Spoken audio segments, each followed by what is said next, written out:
Hello and welcome to Her Kingdom. I am so glad you are here.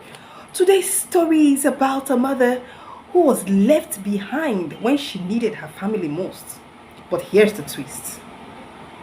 Sometimes the greatest lessons come when we stop waiting for others to change our own lives. Let's dive in. 8 months of phone calls that went to voicemail. 8 months of "we'll come next weekend, Mom." 8 months of schedules that never had room for me, but always seemed to have room for everything else. I waited because I believed my children would show up. That's what family does. That's what I always did. And then the day finally came. My son Richie drove 4 hours. His wife Lori walked through the front door of the home I have lived in for 43 years, looked around at 43 years of my life and said, and I want you to hear this clearly, "We're not your maids, you're on your own with this junk." Richie stood right there, said nothing. My daughter Jane was standing in my hallway, said nothing. I looked at all three of them, and then I did something that surprised even me. I walked to my front door, turned the deadbolt, and locked it from the inside. I went to my kitchen, sat down at the table my husband Don built in 1987, made myself a cup of coffee, and I made one phone call. 48 hours later, my children were begging me to stop strangers from buying their inheritance. I did not stop a single thing. My name is Karen Whitaker. I am 67 years old. I live in Columbus, Ohio. And if you are a woman who has spent too long waiting for people to treat you the way you deserve, this story is for you. Stay with me. Before I tell you what happened next, I need to tell you about the house, because this story is not really about furniture. It is about what the furniture meant. Don and I bought the house on Crestwood Drive in 1981. We were 23 years old. We had $800 saved between us and a mortgage that terrified us both. The inspector told us the furnace was old and the basement was damp, and Don said, "We'll fix it." He always said that. He always did. We raised 2 children in that house. Richie was born in 1989. Jane came 3 years later. That home has held birthday parties and Christmas mornings, homework at the kitchen table, and 2 graduations. It held the January morning in 2019 when I sat on the edge of our bed and listened to Don take his last breath. For 43 years, every room in that house had a story attached to it. The dining room hutch came from Don's mother, Evelyn Whitaker, the year she passed. She had bought it at an estate sale herself in 1962, refinished it by hand, and kept it spotless for 40 years. When she gave it to us, she cried. When she died, I cried. That hutch has sat in my dining room ever since. In the hallway closet, Don kept his coin collection. He started it in 1979, before we even met. Wheat pennies, silver quarters, a 1921 Morgan dollar he was very proud of. He kept them in a leather binder, organized by year in little plastic sleeves. He used to let Richie look through it when Richie was small. Richie acted like it was buried treasure. In the spare bedroom, furniture we no longer needed since Richie and Jane moved out. In the garage, Don's woodworking tools carefully kept. In the attic, years of holiday decorations, photo albums, the good china. When Don passed, I kept everything exactly where it was for the first year. I was not ready. The second year, I began to understand that the house was too large for one person, too full of steps, too full of memories I needed some distance from to appreciate properly. I made the decision to downsize in the spring of 2023. I wanted to move somewhere smaller, somewhere warm.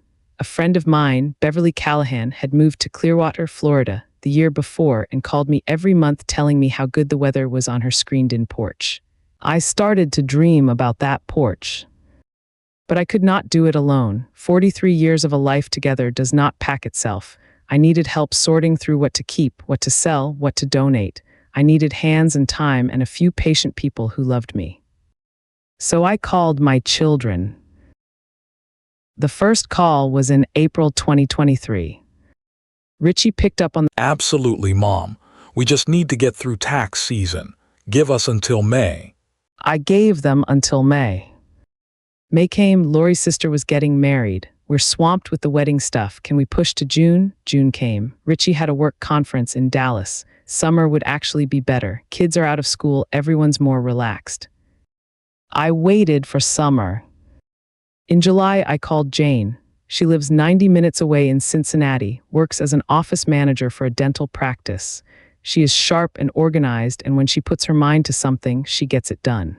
I thought maybe she... Mom, I want to help, I really do. But Gary and I are trying to finish the basement remodel, and the contractor is behind schedule and things are just... August, I promise, August is better. I wrote August Jane on my kitchen calendar in blue ink and I circled it.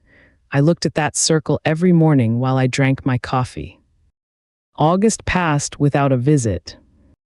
In September, I called Richie again. He told me Lori had hurt her back and things were hectic. In October, I called Jane and she said Gary had started a new position at work and the timing was bad. In November, I asked both of them if they could come for Thanksgiving and help me go through a few boxes while they were here. Richie said Lori's parents were hosting Thanksgiving this year. Jane said she and Gary were doing a small trip to Gatlinburg. I cooked Thanksgiving dinner for one, turkey breast, not a full bird, stuffing from the box because there was no reason to make it from scratch. I ate at Don's kitchen table in the house we raised our family in alone, and I told myself that this was fine. That families get busy, that next time would be different. I want to be honest with you. I was not angry in those months. I was not plotting anything. I was patient in the way that women my age were raised to be patient, quietly, without complaint, always giving one more chance. But patience is not free. Every month that passed, every promise that evaporated was a withdrawal from something inside me, from my trust, from my sense of my own worth. January of 2024, I called both of them in the same week. I told them I was serious. The house needed to go on the market by spring if I was going to make the move to Florida work financially. I needed help going through the contents of 43 years. I needed them to come. Richie said, "February, Mom, I swear, we will be there in February." February 18, 2024. That was the date we agreed on. I wrote it down. I confirmed it twice. I bought groceries. I cleaned the guest room.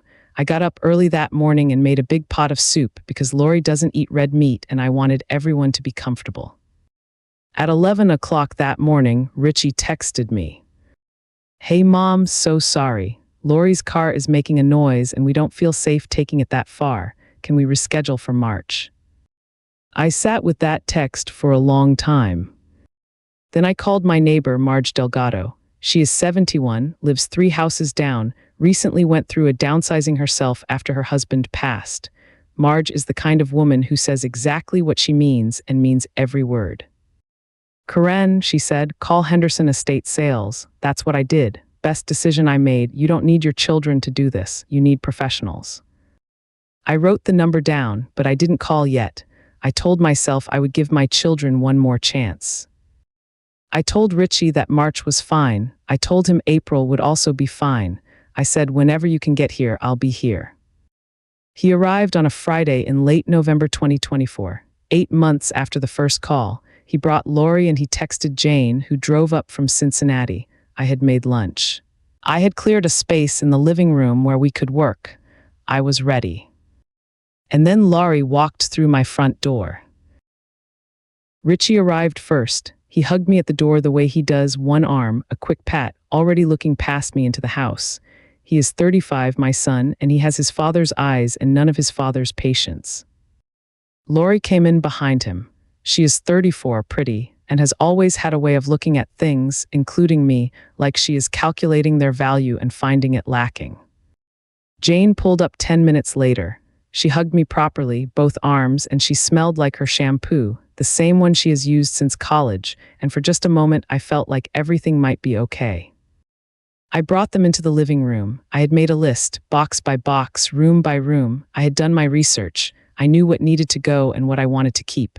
I thought we could get through the main floor in a day if we worked together. Lori walked through the living room slowly. The way people walk through a store, they've already decided not to buy anything in. She picked up a ceramic vase Don and I bought in Santa Fe in 1994. She turned it over in her hands, set it down. She looked at the dining room hutch. She looked at the shelves of books. She looked at the boxes I had already started labeling. She looked at the coat closet full of Don's old jackets, which I had not been able to go through yet because every single one of them still smells like him. Then she Karen, we're not your maids. Look at all of this. You're on your own with this junk. I didn't drive 4 hours to sort through someone else's clutter. The room went silent. I looked at Richie. He looked at the floor. I looked at Jane. She had her arms crossed. She was looking at the bookshelf. She did not look at me. She said nothing. I want to describe what that silence felt like because I think some of you know it. It is not the silence of people being thoughtful. It is the silence of people who have already chosen not to speak and are hoping you will let it pass. I did not let it pass, but I also did not say a word. I stood up from my chair. I walked to the front door. I turned the deadbolt. Click. I walked to my kitchen. I filled the kettle. I sat down at my husband's table and I folded my hands and I waited for the water to boil. From the living room, I could hear them murmuring. Lori's voice, low and sharp. Richie saying something I couldn't make out. Jane, quiet. I poured my coffee. I drank it slowly. After about 10 minutes, Richie appeared in the kitchen doorway. Mom, Lori didn't mean. I know what she meant, Richie. He stood there for a moment. Then he said, we're going to head out. I think today's not a great day. I nodded. I did not get up. I did not walk them to the door. I heard the front door open. I heard it close. I heard 2 car doors and then an engine and then silence. I sat there in my kitchen for a while. Outside, the sky was gray the way it gets in late November in Ohio, flat and low and tired. Then I picked up my phone. I found the number Marge had given me. I dialed 3 rings. A calm male voice. Henderson Estate Sales, this is Derek. How can I help you? I said. I have a 4-bedroom house that I need to clear and I am ready to get started. Derek Henderson was professional from the very first sentence. He did not ask me why I was calling on a Friday evening. He did not ask me if I was sure. He listened while I described the house, 4 bedrooms, main floor, basement, attic, a garage full of tools, 43 years of contents. He asked a few questions. What types of items did I have? Any antiques, collections, jewelry? Was there a timeline I needed to work with? I told him I wanted things moving as soon as possible. He said we can have someone out to assess the home on Monday. If everything looks good, we can run the sale the following weekend. That was it. No drama, no conditions, just a plan. Monday morning at 9 a.m., a woman named Patricia Odom knocked on my door. She was perhaps 60, organized and calm, with a leather notebook and the practiced eye of someone who has walked through 1,000 homes. She spent 2 hours going through every room. She took notes on the hutch, the coin collection, Don's tools, the china set, the linens, the furniture, the books. She sat down with me at the kitchen table when she was done. Mrs. Whitaker, she said, you have some genuinely good things here. That coin collection alone is going to draw serious collectors. The hutch is solid walnut, early 1960s, excellent condition, those go fast. The woodworking tools are quality, barely used. I think this sale is going to do very well. I had been calling everything in my house junk in my own head for months because that was the word Lori had used. Hearing someone say good things and excellent condition and going to do very well did something to me that I was not prepared for. I had to take a breath before I answered her. All right, I said. Let's do it. The Henderson team came Thursday to price and stage everything. 4 people, courteous and efficient, moved through my house with stickers and labels and a system I could not have managed on my own. They treated every single item with care. Evelyn Whitaker's hutch got a tag that said solid walnut hutch, circa 1962, excellent condition. Don's coin binder got a note that said 1921 Morgan silver dollar included, serious collectors welcome. Nobody called anything junk. That night I sat in my freshly organized living room and I felt something I can only describe as lightness. Not happiness yet, that was still ahead of me, but something was loosening. Like the first deep breath after a long time of breathing shallow, Richie called that night. I let it go to voicemail. I did not listen to the message until the next morning. The sale ran Saturday and Sunday, the first weekend of December. Patricia had advertised it through the Henderson website, through 3 local estate sale listing services, and on a Facebook group for antique collectors in Central Ohio. By the time I woke up Saturday morning, there were already 12 people lined up on my front walkway. I stood at my kitchen window and watched them, these strangers with their cups of coffee and their coats and their eager faces, and I thought, these are people who want what I have. They drove here on a cold Saturday morning because they saw something worth coming for. The first hour, a retired schoolteacher named Carolyn Marsh bought the dining room hutch. She ran her hand along the top of it, opened each door, looked at the joints. My grandmother had one just like this, she said. She wrote the check without haggling. When the Henderson team helped carry it to her truck, she turned to me and said, "This is going to look beautiful in my dining room." Thank you for letting me have it. I thought of Evelyn Whittaker, who bought it herself at an estate sale in 1962. I thought she would have liked knowing it was going to another woman who saw something beautiful in it. Don's coin collection sold within the first 2 hours. A man named Harold Simmons, 70 years old, a collector from Dayton, spent 45 minutes going through every sleeve. When he got to the 1921 Morgan dollar, he looked up at me and said, "Do you know what you have here?" I told him a little about Don. Harold shook his head slowly. He took good care of this. Real good care. Harold paid the asking price without a word of negotiation, and he shook my hand when he left. Richie's childhood baseball cards sold to a man in his 40s who recognized the 1989 Upper Deck Ken Griffey Jr. Rookie card immediately. His hands were actually shaking a little when he paid for it. That card alone sold for $210. Lori had once looked at that box of baseball cards at Christmas 2 years ago and said, "Richie, why does your mom still have all this old stuff? It's not doing anyone any good just sitting in a box." Don's woodworking tools, his table saw, his chisels, his router, his levels and squares, the tools he kept oiled and clean and sharp, went to a young man named Marcus Webb, 28, who was just starting to build furniture in his garage. He spent a long time looking at everything. He asked me questions about Don. I told him Don could build anything. I told him Don built the kitchen table I was still sitting at. Marcus said, "I'm going to learn this. I'm going to take good care of these." I had to excuse myself for a moment after that. I went to the bathroom and ran cold water over my wrists, the way I used to do when I needed to steady myself during difficult shifts, back when I worked as a hospital administrator for 30 years. Muscle memory, it works. By the end of Saturday, I had made over $7,000. Sunday brought a second wave of buyers, mostly people who'd heard about the sale from Saturday's crowd. The good china set sold. The crystal pieces, the bedroom furniture from the guest room, box after box of books found new homes. By Sunday evening, when the Henderson team packed up their tables and signs and helped me with the final accounting, the total was $11,400. $11,400 from things my daughter-in-law had looked at and called junk. Richie left me 2 voicemails on Friday, one the night I made the call to Henderson, one the morning of the staging. I listened to both. In the first one, he said he was sorry about Lori's comment and hoped I wasn't upset. In the second, he had heard from Jane. Apparently, Jane had a friend in the neighborhood who mentioned seeing estate sale signs going up at my address. "Mom, are you selling things? Can you call me back?" I called him back after the first day of the sale. "Mom," he exhaled, "I didn't know you were going to do this fast. Some of that stuff in there, Dad's tools, the coin collection, I would have wanted those." I held the phone steady. "Richie, I asked you to come help me 8 months ago. I asked you in April, in June, in July, in August, in October, in November. I asked you specifically in February and you canceled the morning of. I asked you for 8 months and you came in November and your wife told me she wasn't my maid, so I handled it myself." Silence. "Dad's coin collection already sold," I said. "A very nice man from Dayton bought it. He appreciated it very much." "Mom, your baseball cards sold too. The Griffey rookie card went to a man who knew exactly what it was. That was worth money. Yes, it was. It paid for part of my moving truck." He was quiet for a long moment. Then, "What about Grandma Whittaker's hutch? A retired schoolteacher bought it Saturday morning. She said it was going to look beautiful in her dining room." I heard him breathe. I didn't think you were going to do all of this without telling us. I told you for 8 months," I said. "You stopped listening." We stayed on the phone for a moment longer. Then I told him I needed to go, and I meant it, and I hung up. Jane called that same evening. Her voice was different from Richie's, less defensive, more stricken. Jane has always been more honest about her feelings than her brother. "Mom, I'm so sorry. I should have come. I kept saying I would and I kept not doing it, and I'm sorry."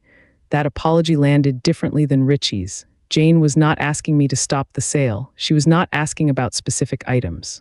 She was just sorry. I told her I appreciated that. I told her the sale was over and the house was clearing out nicely and I was moving forward. I told her I loved her. She cried a little on the phone. I let her. Then Lori called.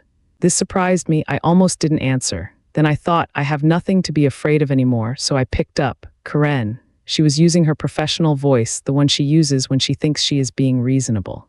"I want to apologize for what I said. I didn't mean it the way it came out. I was stressed and I took it out on you, and that wasn't fair." I listened. "But I also want to say," and here it was, the turn, but some of those things in your house have sentimental value to Richie. The coins, the baseball stuff, those were his. He should have had a say in what happened to them. I thought carefully before I spoke. Laurie, those items were in my house, paid for by my husband, kept by me for 30 years. When Richie was ready to have them, he had 8 months to come and get them. The door was open every single one of those months. I kept the door open long after most people would have closed it. She started to say something. I'm not angry at you, I said, and I meant it, but I am done waiting. And I want you to hear me say that clearly so there is no misunderstanding between us going forward. I love my son. I want a relationship with you and with him. But I am done organizing my life around people who do not show up. Silence. Okay, Laurie said finally, small voice. Good, I said. I'll talk to you soon. I hung up. I made a cup of tea. I sat in my quiet, clearing house and I felt something strange and good settle over me. I had said the true thing, clearly, without cruelty, without drama, just the truth. It turns out the truth, said calmly, is the most powerful thing a woman can hold. After the sale, I walked through my house room by room. For the first time since Don died, the rooms were not full of weight, they were just rooms. Walls and floors and light coming through the windows. I kept what mattered. Don's kitchen table, a small box of photographs I need to go through slowly when I'm ready in my own time. His reading glasses, which I know I will probably never wear but cannot quite release yet. 3 of his flannel shirts folded in a cedar box. The things that hold him, not the volume of things, but the specific chosen things.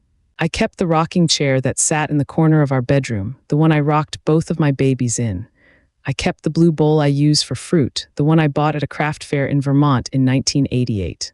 I kept my grandmother's quilt. Everything else was gone or earmarked, donated, sold, released. The Henderson team had provided a full accounting. $11,400 from the sale, minus their commission, left me with $9,800 clear. I had already gotten 3 quotes from moving companies. I had already spoken twice with Beverly Callahan in Clearwater.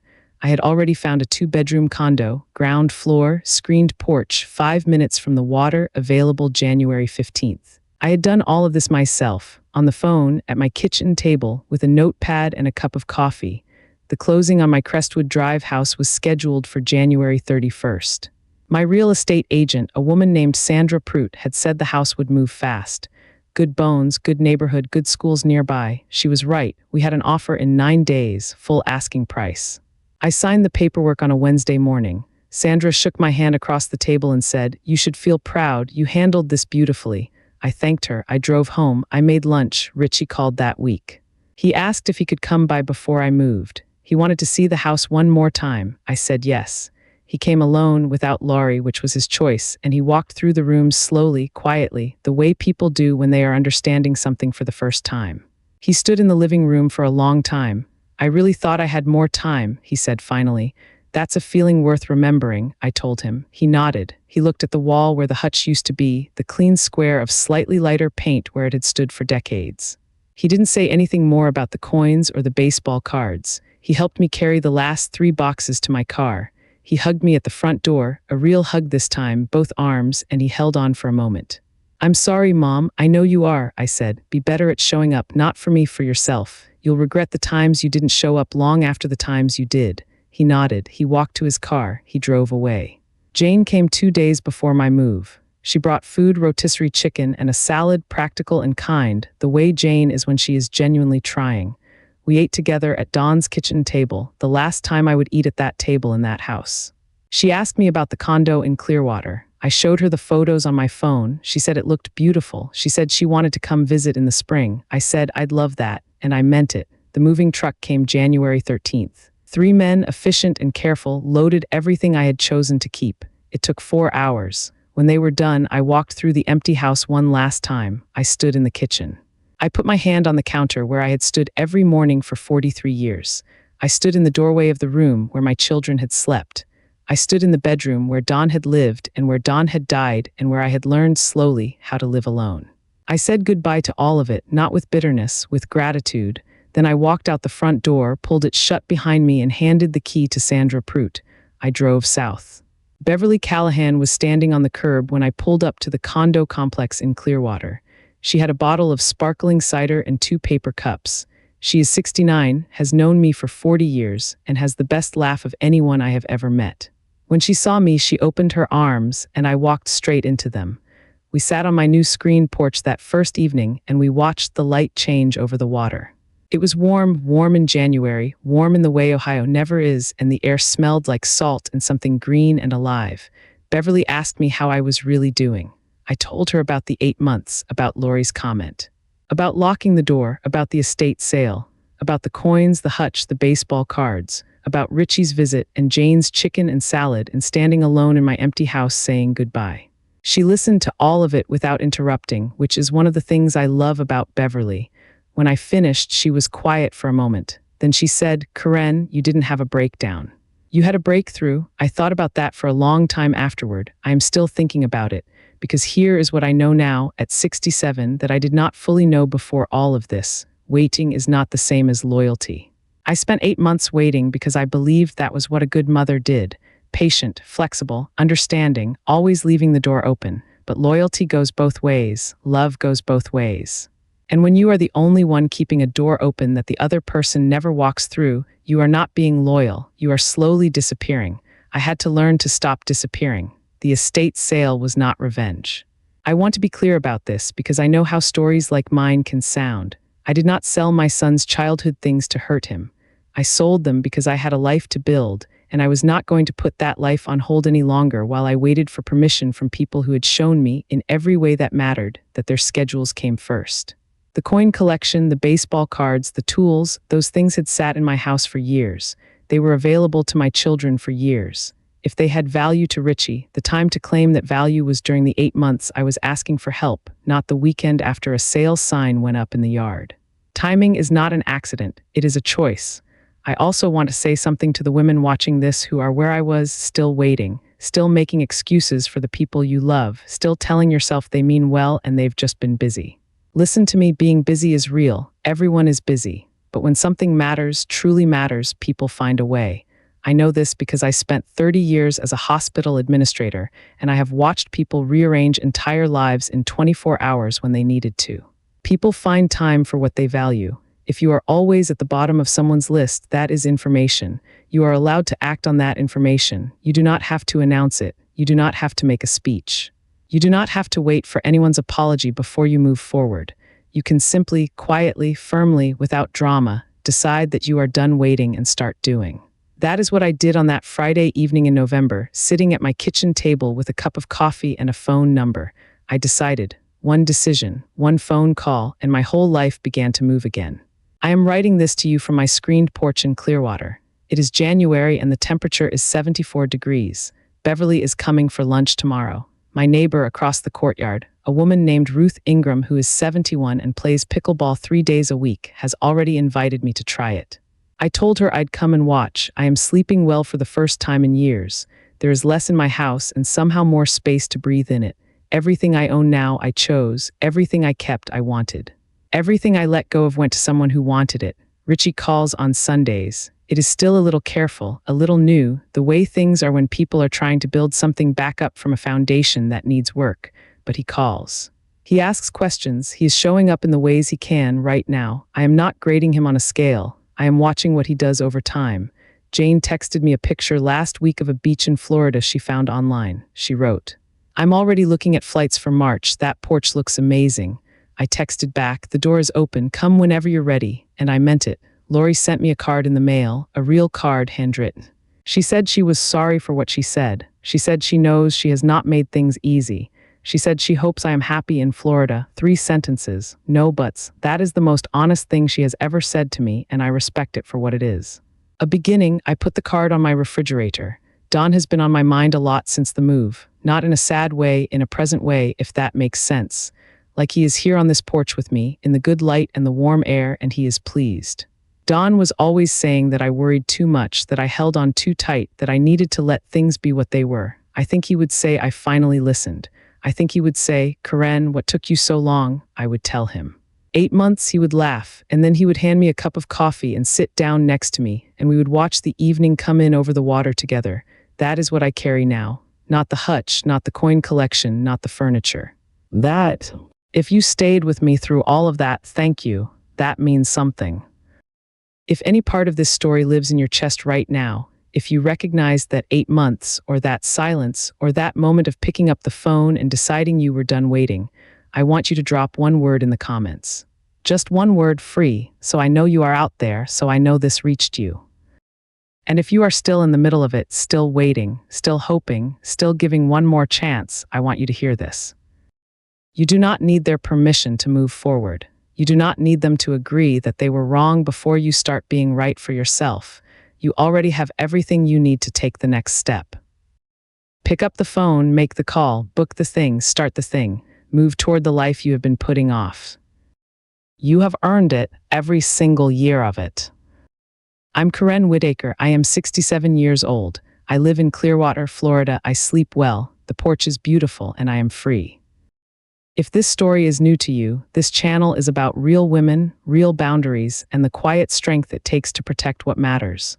Subscribe if that is the kind of company you want to keep. I have another story coming, and this one involves a will, a surprise clause, and a son-in-law who thought he had everything figured out. You will want to be